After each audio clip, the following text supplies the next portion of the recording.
बंदी छोड़ सतगुरु रामपाल जी महाराज जी की जय हो। परमात्मा की सभी प्यारी आत्माओं को पवन दास का सत्साहिब। पुण्यात्माओं, सतगुरु रामपाल जी महाराज जी का शिष्य होने के नाते दास की सेवा आप सभी प्यारी आत्माओं को संगत में घटित हो रही हर अच्छी बुरी घटनाओं से परिचित करवाने की है, क्योंकि उनके पीछे की सच्चाई सतलोक आश्रम मैनेजमेंट हरियाणा द्वारा आपको कभी नहीं बताई जाती है और उसे मानना या ना मानना आप जी के अपने विवेक और सोच पर निर्भर करता है। आज आपको पिछले दिनों घटित हुई कुछ बेशरम और घटिया घटनाओं के विषय में जानकारी देंगे, जिसे सुनकर आप जी का विश्वास सतलोक आश्रम मैनेजमेंट हरियाणा पर पहले से अधिक पक्का हो जाएगा कि वास्तव में सतलोक आश्रम मैनेजमेंट जो भी कुछ कर रहा है गुरु जी के आदेश से ही कर रहा है। ये बात अलग है कि मैनेजमेंट का गुरु संत रामपाल जी महाराज नहीं बल्कि उनका छोटा भाई महेंद्र है, जो वर्तमान में काल भगवान की तरह गुप्त रहकर अपने षड्यंत्र को अंजाम दे रहा है। गुप्त इसलिए है क्योंकि महेंद्र बरवाला कांड का मुख्य दोषी है, लेकिन साथ ही हरियाणा पुलिस में डीजी की गाड़ी चलाता था, जिसके चलते प्रशासन में अच्छी खासी जान पहचान थी। और यही कारण था कि बरवाला कांड में जिस 18 नवंबर की रात को आश्रम से चिड़ी का बच्चा भी बाहर नहीं निकल सकता था, उसी रात को महेंद्र भाई साहब 40,000 पुलिस वालों के सामने से कैसे निकल गए, इस बात का आप आसानी से आंकलन कर सकते हैं। और आज देशद्रोह के मुकदमे में भगोड़ा घोषित होने के बावजूद भी 5 साल से खुलेआम सांड की तरह घूम रहा है, क्योंकि संगत उसे जो मोटा पैसा दान का दे रही है, यकीनन उसका एक हिस्सा प्रशासन में उन लोगों को भी जाता है जिनकी मेहरबानी से महेंद्र कानूनी शिकंजे से बचा हुआ है। कुछ भगत भाई सवाल करते हैं कि पवन भगत जी, यदि महेंद्र भगत है तो सामने क्यों नहीं आता है। मैंने कहा भाई, गुरुजी से प्रार्थना करूंगा, यदि उनकी मौज हुई और दास को बता देंगे तो आपको जरूर बताऊंगा। दास ने पिछले दिनों गुरुजी से अपने घर पर ही प्रार्थना की और भक्तों की शंका बताई कि गुरुदेव, कुछ भगत भाई पूछते हैं कि महेंद्र भगोड़ा गुप्त क्यों है, सामने क्यों नहीं आता है। तो गुरुजी ने महेंद्र के गुप्त रहने के विषय में काल का उदाहरण देकर कहा, जो भगवान, जो पिता, जो व्यक्ति समाज के सामने नहीं आ रहा तो उत्तम कैसे हो गया। तो कोई दोषी है, कोई अपराधी है, मुंह दिखाता कोई नहीं, किसी ने छुपा फिरा है कितना नो क्या कर, समझदार व्यक्ति को गलती बन जा तो भाई मैं तो मुंह दिखाने योग्य नहीं रहा, मैं कैसे शकल दिखाऊं। तो ये छुप रहा है, इसने से जुल्म कर रहा है, हमारे को मार है, काट है, हाहाकार मच रहा है यहाँ पर। वो कैसे आओ सामने, इसका सिर फोड़ दिया है। एक बात जाए तो बताओ, मैं हो भगवान, तो ऐसा भगवान होया करे, ऐसा जुल्म कर रहा तू। पुण्यात्माओं, आपने थूक कर चाटने वाली कहावत तो सुनी ही होगी। आज उस कहावत को सतलोक आश्रम मैनेजमेंट हरियाणा ने पुनर्जीवित कर दिया है।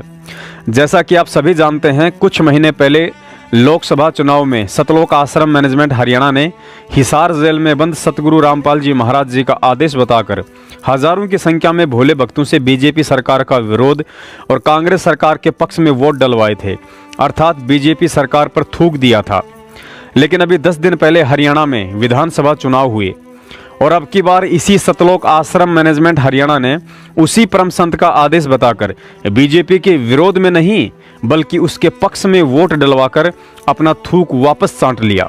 देखिए यह पीला पर्चा जिस पर लिखा हुआ है कि गुरुजी के आदेश अनुसार हरियाणा में बीजेपी को वोट डालने थे, लेकिन कुछ भक्तों ने बीजेपी को वोट नहीं डाले हैं, अतः गुरुजी के आदेश अनुसार अब उनका नाम शुद्ध नहीं होगा। मतलब सतगुरु रामपाल जी महाराज जी की आड़ में पढ़ी लिखी मूर्ख संगत की जमकर ऐसी की तैसी की जा रही है, और होनी भी चाहिए, क्योंकि 70% संगत है भी इसी के लायक। घटना नंबर 2, हाल ही 31 अक्टूबर 2019 को सतलोक आश्रम मैनेजमेंट की तरफ से एक और पीला पर्चा आया है, जिसमें संत रामपाल जी महाराज जी की तरफ से आदेश बताकर लिखा गया है कि 18 नवंबर को जो काला दिवस अर्थात ब्लैक डे मनाया जाता है, अब इसे सदा सदा के लिए बंद किया जाता है। मैं नहीं चाहता कि आने वाली अपनी पीढ़ियों को यह दर्द मिले, उनका दिल दुखी हो। मैं ये दुख उनके लिए छोड़ना उचित नहीं मानता। इस दुख को हम अपने तक ही सीमित रखेंगे। आने वाली पीढ़ियों को केवल सुखी देखना चाहता हूँ, इसलिए इस काले दिवस को मनाना बंद करता हूँ। 18 नवंबर 2019 को भी नहीं मनाना है। पुण्यात्माओं, अब आपको इसकी सच्चाई बताते हैं कि यह किसका आदेश है और इसे क्यों बंद किया जा रहा है। 18 नवंबर 2014 बरवाला कांड के बाद हर साल 18 नवंबर के दिन सतलोक आश्रम मैनेजमेंट हरियाणा ने हरियाणा की बीजेपी सरकार को अपना सबसे बड़ा दुश्मन समझ लिया था और ईर्ष्यावश बीजेपी सरकार को आगामी चुनाव में हराने के लिए उसका कड़ा विरोध करना और भोली संगत से करवाना शुरू कर दिया था। जिसके लिए 18 नवंबर का दिन तय किया गया ताकि 18 नवंबर की आड़ में भोली संगत की भीड़ का जमकर फायदा उठाया जा सके। उसके लिए संगत को एक हाजिरी का भी लालच दे दिया गया कि जो भी भगत ब्लैक डे में हिस्सा लेगा उसकी एक हाजिरी मानी जाएगी। संगत तो बेचारी बंदर की तरह हैं जो चनू की तरह झूठी हाजिरी के लालच में मैनेजमेंट के हांडे में अपना हाथ फंसा बैठी। सतसेवक पिछले 4 साल से इस ब्लैक डे का खुलेआम विरोध करते आ रहे हैं और ट्रू वीडियो चैनल पर कई वीडियो भी बनाकर डाले कि भगत भाई बहनों, संत रामपाल जी महाराज जी कोई विपक्षी दल के राजनेता नहीं बल्कि परमेश्वर हैं। उन्होंने ना ही तो कभी ये काले पीले दिवस मनाए हैं और ना ही किसी को ऐसा कोई दिवस मनाने का आदेश दिया है। संगत ने भी काफ़ी जागरूकता दिखाई और धीरे धीरे इनके मनवश ज्ञान विरुद्ध कार्यक्रमों में जाना बंद कर दिया। और दूसरी तरफ जिस बीजेपी सरकार को हराने के लिए सतलोक आश्रम मैनेजमेंट हरियाणा ने लाखों भक्तों की भीड़ के साथ एड़ी से चोटी तक का जोर लगा दिया था, लेकिन जब उनका एक बाल तक भी नहीं हिला पाए तो अंत में बेचारे सतलोक आश्रम मैनेजमेंट ने उसी हरियाणा की बीजेपी सरकार के आगे घुटने टेक दिए, जिसके विषय में ऊपर आप पीला पर्चा देख ही चुके हैं, जिसमें लिखा है कि गुरुजी ने बीजेपी को वोट डालने का आदेश दिया था लेकिन कुछ भक्तों ने वोट नहीं डाले, अतः अब उनका नाम शुद्ध नहीं होगा। पुण्यात्माओं, गौर करना, इस पीले पर्चे की 4 लाइनों में इन भाई लोगों ने गुरुजी की तरफ से काफ़ी ज्ञान विरुद्ध लिखा हुआ दर्शाया है, जिसका विश्लेषण करने लगेंगे तो काफ़ी समय बर्बाद हो जाएगा। अतः आप जी स्वयं इसे पढ़िए और विचार कीजिए, क्या यह भाषा उस परम संत की हो सकती है जिसे आप अपना पिता कहते हैं। पुण्यात्माओं, सत्सेवकों के प्रयास से अभी तो इन गुरु गद्दारों ने केवल काला दिवस ही मनाना बंद किया है, धीरे धीरे कबीर प्रगट दिवस मनाना भी बंद कर देंगे, क्योंकि जागरूक संगत ने पिछले 2 साल से इन्हें ज्योति पाठ और दान के नाम पर ठेंगा दिखाकर आर्थिक रूप से इनकी कमर टेढ़ी कर दी है। तभी तो इन्होंने आलू टमाटर की तरह सारनाम को बेचकर फिर उन भोले भक्तों से पाठ प्रकाश के नाम पर 15,000 रुपये ऐंठने की घटिया प्लानिंग शुरू की है, लेकिन वो भी इतनी सफल नहीं हो पाई जैसा कि इन्होंने सोचा था, क्योंकि पिछले 4 साल से ट्रू वीडियो चैनल पर सच्चाई देखकर जागरूक भक्तों ने गुरुजी की अनुपस्थिति में सारनाम लेने में कोई दिलचस्पी नहीं दिखाई और कहा कि सतलोक आश्रम मैनेजमेंट हरियाणा केवल भक्तों को गाली और लठ देने का ही अधिकारी है, सारनाम देने का नहीं। सत्सेवकों को छोड़कर उन सभी पढ़े लिखे और अनपढ़ भक्तों से दास की प्रार्थना है जो तत्व ज्ञान लेकर भी सतलोक आश्रम मैनेजमेंट के फर्जी आदेशों के 2.5 मन का बोरा ढोकर गधे की भूमिका निभा रहे हैं। आप अपने जीवन का बस एक ही लक्ष्य बना लो कि जब तक जीवित हैं तब तक खुद की ऐसी की तैसी और गुरुजी की देश दुनिया में बदनामी करवाते ही रहेंगे।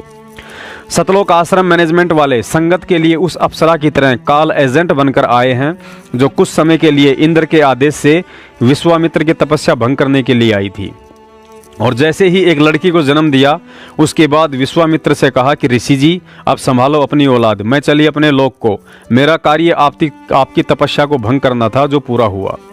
फिर गुरुजी ने बताया कि वो चौधरी साहब सिर पीटता रह गया और यही हाल एक दिन इस संगत का होने वाला है, क्योंकि काल एजेंट सतलोक आश्रम मैनेजमेंट द्वारा आप लोगों को नास्तिक बनाने की पूरी कोशिश की जा रही है, क्योंकि इनके साथ जितने भी भगत हैं उन सब की मर्यादा खंडित है।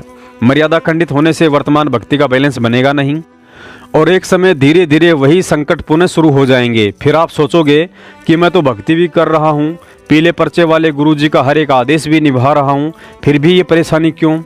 और एक न एक दिन ऐसे सोचते सोचते या तो वह भगत सच्चाई को स्वीकार करते हुए सत्सेवक बन जाएगा या भक्ति छोड़कर घर बैठ जाएगा या फिर किसी दूसरे पंथ की डोर पकड़ लेगा। पुण्यात्माओं, अब आगे आपकी मर्जी है, क्योंकि आपका गुरु भाई होने के नाते दास का कर्तव्य केवल इतना ही है कि आपको हर अच्छी बुरी घटनाओं की जानकारी देता रहूं। आगे क्या करना है और क्या नहीं ये आपकी सोच और समझ का विषय है, दास का नहीं है। बंदी छोड़ सतगुरु रामपाल जी महाराज जी की जय हो। सत साहिब।